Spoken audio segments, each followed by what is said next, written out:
Bismillah ar-Rahman ar-Rahim. Peace and blessings. Your brother again, Brother Elijah Farrakhan Muhammad. So, I thought that I would share something with you guys. Some more transparency. And why do I keep doing that? Because, number one, I love y'all. And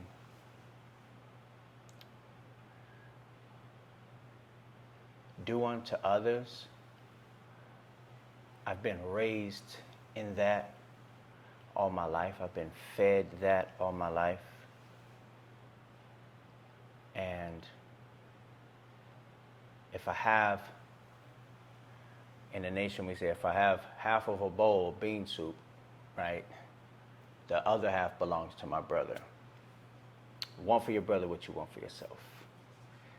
And if I have some information that may be helpful in any way to you, that can help you to make better decisions or to live longer, whatever it is, if I have any information that you can learn from, I would love to give it to you because I love you. All right. Got that out the way. This is something I want to share with you guys. It's kind of big, and I know that I'm going to, inshallah, continue to learn from the experience because I still don't understand in totality what happened, because it was so much. All right, so let me get to it. I received a call from my family saying that my grandfather, the Honorable Minister Louis Farrakhan, wanted all of the family to spend the 4th of July at the farm, at his farm. And this is something some people know about me, some people don't. I've always been like afraid of my grandfather. Since I was a baby, my mother said, I didn't find that out till a couple years ago, maybe 3-4 years ago, I don't know. But my mother told me, you was always running from your grandfather when you were a baby, till one day he just picked you up and held you. And I wonder why, it's still going on. I know some of the reasons, but, anyhow. So sometimes when I hear that I have to go see my grandfather, I would get anxiety. I would get so afraid. Part of it is guilt for knowing what is required of us who say we believe in the teachings of the Most Honorable Elijah Muhammad, and the guilt of coming up short in my duty as one who says that they believe in these teachings and in Islam. That causes, of course, stress, anxiety, fear.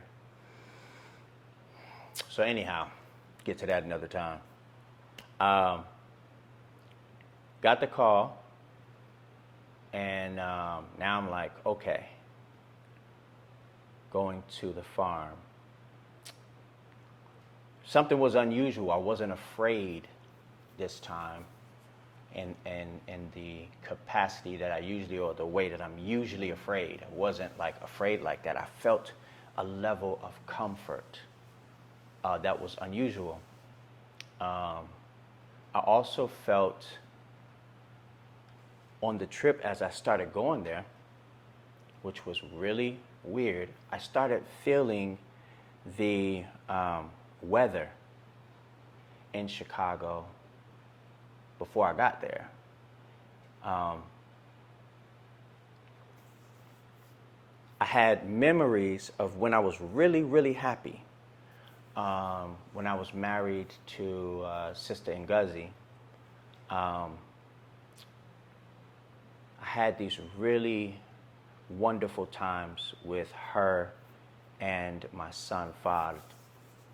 And it was like some of the best summers that I remembered. It was perfect summer weather. I was very happy. I was in love. My spirit was always being nurtured in Islam. I was regularly going to the mosque Mondays, Wednesdays, and Sundays for the most part. And every Tuesday and Thursday I was doing martial arts at the dojo. And every Tuesday and Thursday I was going to terrazzo school because I was doing construction. And those were like my schedule pretty much. But I was very, very, very happy at that time. And so there was memories. You know, sometimes you get a memory, and attached to that memory and the happiness of that time is the weather, and everything is encapsulated or enclosed in that memory.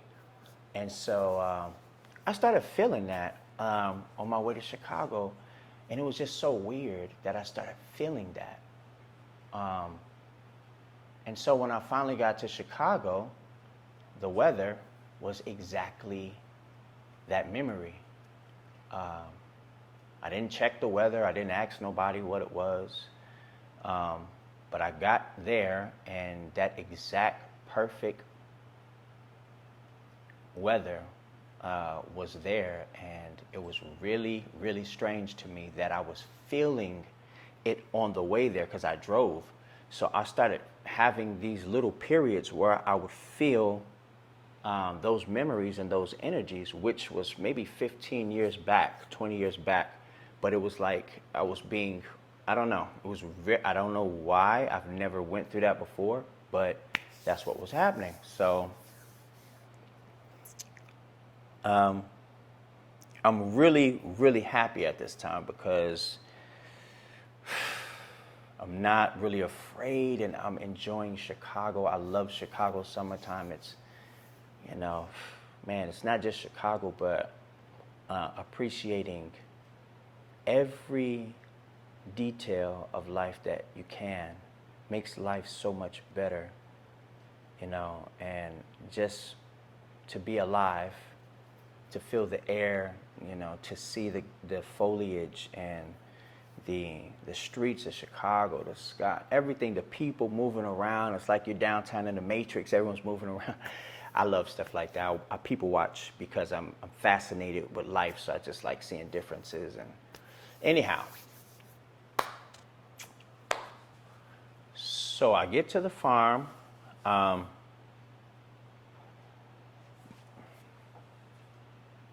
It's crazy because I'm driving down the road before I get to the property, and I feel that energy again, that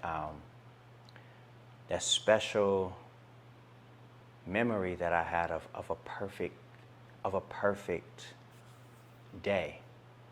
I felt that energy again of a perfect day. And you know, you have a memory, a song could play, and that song will trigger a memory where you were so happy and so much good things happened. You just felt everything right there. I kept feeling that kind of energy, like the closer I got to the farm, it's like, I didn't know what it was, but anyhow, get to the farm, I'm seeing my family. Everyone's happy, hugging everyone. It's just wonderful, wonderful, wonderful. I'm seeing the horses, and I have my little daughter Evie with me. I have my son Fard with me, my son Elijah, my son Micah. And we're just having a blast. Everyone's happy. Everybody's in love. I mean, everybody's just in love. Great spirit. And so my grandfather comes out, and my grandmother. Now, I hadn't been afraid the whole trip, right? And soon as I see him, now I'm like getting nervous, like quickly, like, it's, it's so bad. I start getting really nervous. So people are like, coming to get close to him, to walk up to him, to give him the greetings. And so I start trying to inch my way, and I got my daughter, and I had a little cough because I had just caught COVID. And so I was like, there was no COVID there, but I had a little cough. So I got close, like not that close, but like, a couple feet. And I was like, oh my, let me, I started getting afraid. So I'm like, oh my God, let me put on my mask. So I got a mask. And then my grandmother, she called me over, and I didn't want to get too close. I said, Grandma, I'm not feeling too well, and just gave her, greetings from over there. So my grandfather's right there, and now I feel so awkward because I don't know whether to approach him or not. Now I'm very, very, very, very nervous. And so I'm like, oh man. So I tried to get close, and then I just got sad, and my head was down because I couldn't bring myself to saying something to him and walking up. I don't want to take the liberty to just walk up to him if he hasn't already like made eye contact and welcomed me over. I just don't want to walk up to him like that. And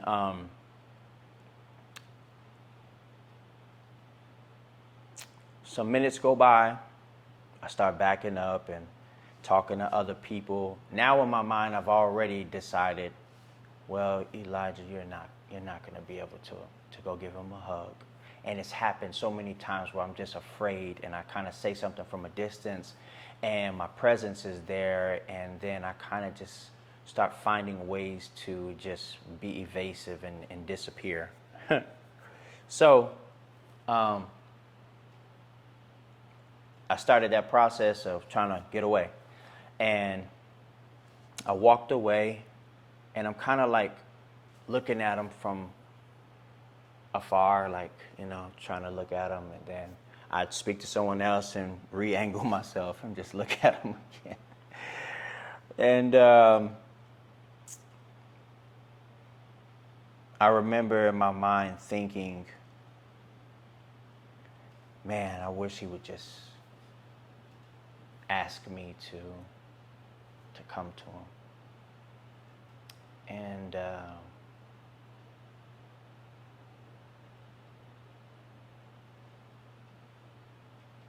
so quickly that was answered. It was scary because I had already given up on trying to go to him. And I'm sitting here. He's over here. I hadn't looked at him for a second, and I'm talking to somebody. And Omar, my cousin, Grandmaster's son, Omar, he says, Elijah. And I look at him, and as soon as I look at him, he directs me to the minister, and the minister's looking at me, and he's calling me over. And so it happened so fast, I didn't get a chance to be insecure. I didn't get a chance to be afraid. I didn't get a chance to doubt myself or think about my shortcomings or the guilt of anything. It just happened so quickly. And he said my name, and he called me to him. And now he's standing on the steps in front. So there's like 3 little steps. So he was on the top.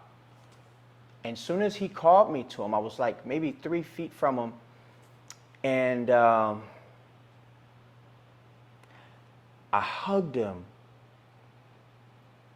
And because he was up higher, my head was about where his solar plexus, his chest was. And I hugged him, and as soon as I hugged him, I put my head into his stomach, and I started just crying, tears coming out. And he felt me, and he said it's gonna be all right. He said, your latter days will be better than your former. And I looked up at him. I had on glasses. I still had my arm around him. I took my glasses off and I just looked into his face and his eyes, and he talked to me, and I just felt, more, because what was so crazy, this is the craziest part about this entire thing. I've been afraid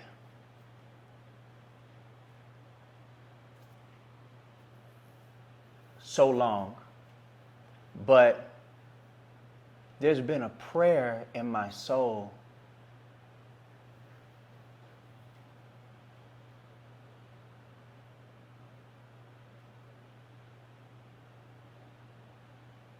for him to know how much I love him.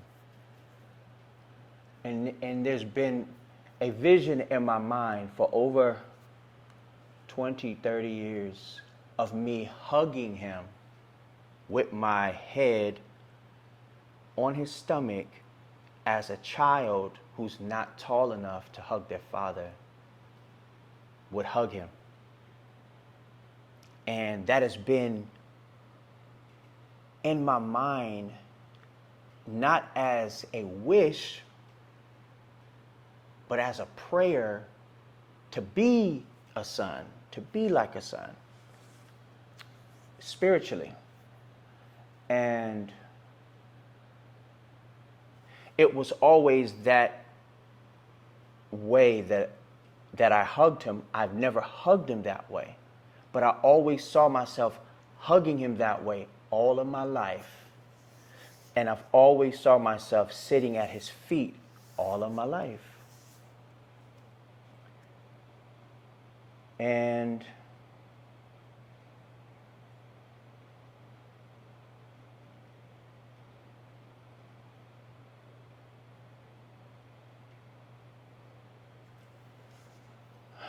when I hugged him,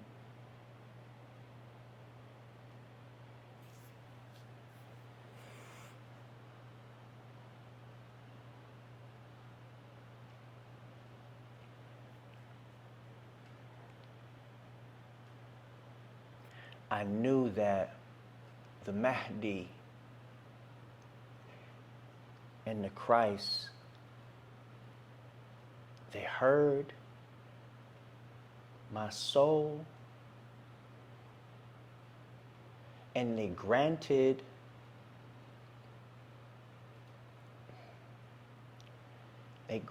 me that moment of love for him to know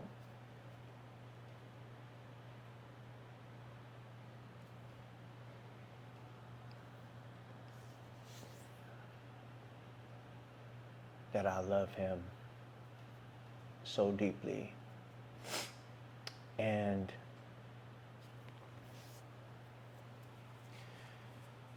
that's why I can't explain in totality what happened or what was going on, because there was too much of something else involved that I didn't understand. I didn't know why I was feeling the perfect weather, the perfect day, and then I just thought in my mind, walking away like in defeat, like, damn, you're not gonna go up to him again. And just it happened like this, and I looked and he called me over. I had just thought it, and he called me over. That was answered.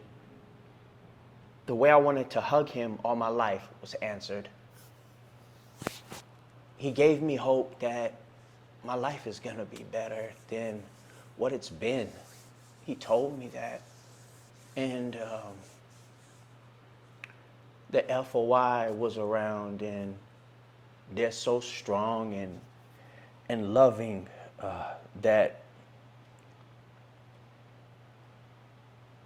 man, we love each other, you know. The believers, we love each other, and we will fight to the death for each other, man. And we will destroy whatever is coming to destroy us, the minister has put so much love in us for each other. And what he kept saying to us, when he's gone, he wants us to love each other, to show each other that we love each other. That's all he keeps asking us, is to show love, because love conquers all.